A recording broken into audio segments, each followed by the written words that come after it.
നമസ്കാരം. കേരളത്തിൻ്റെ ഗതാഗത വകുപ്പ് മന്ത്രി ഈ കഴിഞ്ഞ ദിവസം ഒരു പ്രസ്താവന നടത്തി. ഊബർ, ഓല പോലുള്ള ഓൺലൈൻ ടാക്സികൾക്ക് കേരളത്തിൽ രജിസ്ട്രേഷൻ ഇല്ല, അതുകൊണ്ട് അവരെ ഇവിടെ പ്രവർത്തിക്കാൻ അനുവദിക്കത്തില്ല, അവർ പ്രവർത്തിച്ചാൽ തടയും എന്ന തരത്തിലുള്ള ഒരു പ്രസ്താവനയാണ് മന്ത്രി ഗണേഷ് കുമാർ നടത്തിയത്. ഇത് കേട്ട പാതി കേൾക്കാത്ത പാതി കേരളത്തിലെ ടാക്സി ഡ്രൈവർമാർ അരയും തലയും മുറുക്കി തെരുവിലിറങ്ങി ഓൺലൈൻ ടാക്സിക്കാരെ തടയുകയും അവരെ കയ്യാങ്കളിയിലേക്ക് വരെ എത്തുന്ന തരത്തിലേക്ക് കാര്യങ്ങൾ പോയി.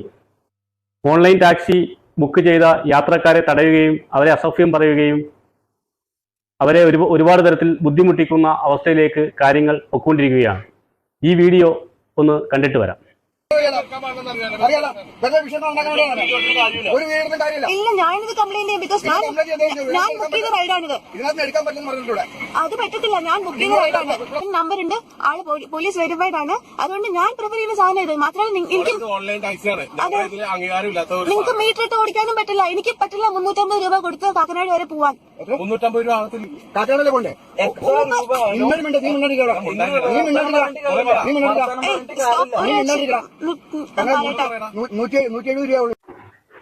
ഇതാണ് ഇപ്പോൾ കേരളത്തിലെ അവസ്ഥ. ശരിയാണ്, വർഷങ്ങളായിട്ട് ടാക്സി ഓടി കുടുംബം പുലർത്തുന്ന ആയിരക്കണക്കിന് ഓട്ടോ ഡ്രൈവർമാരും ടാക്സി ഡ്രൈവർമാരും കേരളത്തിലുണ്ട്. എന്നാൽ കൃത്യമായ ചാർജ് മേടിക്കാതെയും മീറ്റർ പോലും ഉപയോഗിക്കാതെയും അവർക്ക് തോന്നുന്ന രീതിയിലുള്ള ചാർജ് ഈടാക്കുകയും അവർക്ക് തോന്നുന്ന സ്ഥലങ്ങളിൽ നിർത്തിയിട്ട് പോവുകയും ഒക്കെ ചെയ്യുന്ന ഒരു കാഴ്ചയും നമുക്ക് കാണാൻ സാധിക്കും. വാഹനത്തിന് കൃത്യമായ ഇൻഷുറൻസോ ടാക്സോ അടയ്ക്കാതെ ചില ഡ്രൈവർമാർക്ക് ലൈസൻസ് പോലുമില്ലാതെ ടാക്സി ഓടുന്നത് നമുക്കറിയാം. ഇത്തരത്തിലുള്ള ടാക്സി വിളിക്കുന്ന യാത്രക്കാർക്ക് ഏത് തരത്തിലുള്ള സുരക്ഷയാണ് ലഭിക്കുന്നത്? ഇതൊന്നും നോക്കാൻ കേരളത്തിലെ ഗതാഗത വകുപ്പ് മന്ത്രിക്ക് സമയമില്ല. അത്യാവശ്യമായിട്ട് എവിടെയെങ്കിലും പോകണമെങ്കിൽ ഓട്ടോ സ്റ്റാൻഡിൽ ചെന്ന് ഇന്ന സ്ഥലത്ത് പോകണമെന്ന് പറഞ്ഞാൽ അവിടെ റോഡെങ്ങാനും തകർന്നു കിടക്കുകയാണെങ്കിൽ ആ വഴി വരത്തില്ലെന്ന് പറയുകയും അവിടെയുള്ള 50 ഓട്ടോ ഉണ്ടെങ്കിൽ 50 ഓട്ടോക്കാരുടെ അടുത്ത് ചോദിക്കുകയും വേണം. എല്ലാവരും വരത്തില്ല എന്ന് തന്നെ പറയും. അഥവാ ആരെങ്കിലും വരാൻ തയ്യാറായി കഴിഞ്ഞാൽ മീറ്ററും ഉപയോഗിക്കത്തില്ല, തോന്നുന്ന പൈസ മേടിക്കുകയും ചെയ്യും. എന്നാൽ ഓൺലൈൻ ടാക്സികളുടെ വരവോടുകൂടി നമ്മൾ വിളിക്കുമ്പോൾ തന്നെ എത്ര രൂപ ആണെന്നും എവിടെ നിന്നാണ് വരുന്നതെന്നും ആരാണ് ഡ്രൈവറെന്നും എല്ലാം കൃത്യമായിട്ട് നമ്മളുടെ മൊബൈലിൽ തന്നെ അറിയാൻ സാധിക്കും. എത്ര മണിക്ക് നമ്മൾ ആ വണ്ടിയിൽ കയറിയെന്നും എവിടെ നമ്മളെ ഡ്രോപ്പ് ചെയ്തെന്നും കൃത്യമായിട്ട് അറിയാനുള്ള സൗകര്യങ്ങളും ഇപ്പോൾ നിലവിലുണ്ട്.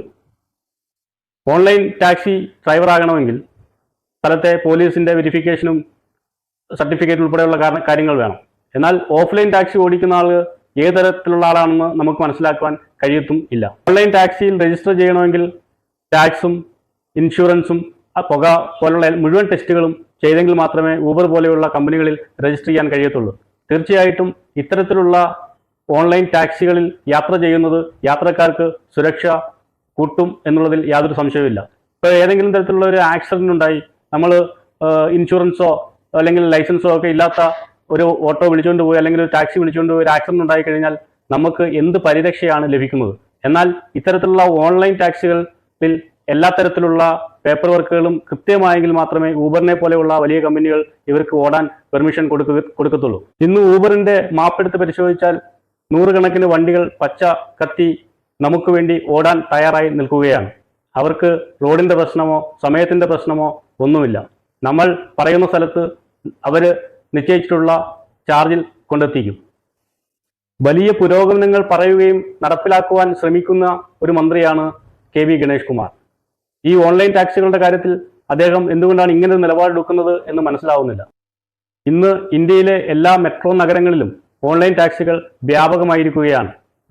വളർന്നു വരുന്ന കേരളത്തെ പോലുള്ളൊരു സംസ്ഥാനത്ത് ഇത്തരത്തിലുള്ള തൊടുനായങ്ങളുമായി മന്ത്രിയും ഗവൺമെൻറ്റും ഒക്കെ ഇറങ്ങിത്തിരിക്കുന്നത് എന്തിനു വേണ്ടിയാണെന്ന് നമുക്ക് മനസ്സിലാക്കുവാൻ കഴിയും.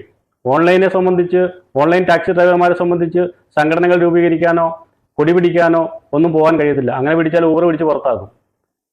രാഷ്ട്രീയം നിലനിൽക്കണമെങ്കിൽ ടാക്സി ഡ്രൈവർമാർ ടാക്സി യൂണിയനും അസോസിയേഷനും ഒക്കെ വേണ്ടി വരും. എനിക്ക് തോന്നുന്നു അതുകൊണ്ടായിരിക്കണം ഇത്തരത്തിലുള്ള ന്യായങ്ങളുമായിട്ട് മന്ത്രിയും ഗവൺമെൻറ്റും ഒക്കെ നിലകൊള്ളുന്നത് എന്നാണ് എനിക്ക് മനസ്സിലാക്കുവാൻ കഴിയുന്നത്.